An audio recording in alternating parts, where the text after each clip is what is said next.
J'ai entendu ce qui s'est passé avec l'historien d'Euro Challenge. Je ne sais même pas ce qu'est Euro Challenge. Euro Challenge, c'est en rapport avec les parents de Swan et Neo qui sont en prison. Les parents de Swan et Neo sont en prison?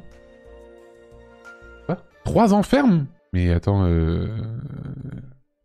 Waouh! Prison ferme pour Sophie Fantasy. Putain, c'est son nom? Sophie Fantasy. Et son mari dans l'affaire Euro Challenge. Qu'est-ce que c'est que cette histoire? Alors, excusez-moi, mais alors là, je débarque. Excusez-moi, j'ai envie de lire, du coup. Ce lundi, le tribunal judiciaire de Lyon a rendu son jugement Sophie Fantasy. Sophie Fantasy? C'est pas son vrai nom, ça. Et son mari ont été lourdement condamnés dans l'affaire Euro Challenge. Mais c'est quoi, ça? Gaël B de son vrai nom est célèbre pour mettre en scène la famille sur Internet, blabla. 5 ans de prison, dont 18 mois avec sursis et 100 000 € d'amende. Soit plus de 3 ans et demi à passer derrière les barreaux.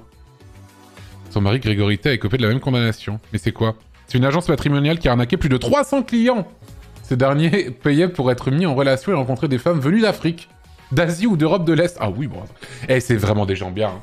Dès le départ, hein, tu vois, avec Neo S1, si t'étais pas sûr que ces gens-là étaient des fils de pute, bah là au moins, c'est confirmé, tu vois.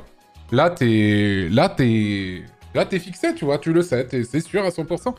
Mais les femmes qu'il récupérait à l'aéroport ne ressemblaient pas aux photos qui leur avaient été montrées. Et il découvrait également que tout leur séjour était à leur charge, contrairement aux promesses d'Euro Challenge. L'interprète, le logement, voire la dot à verser en cas de mariage.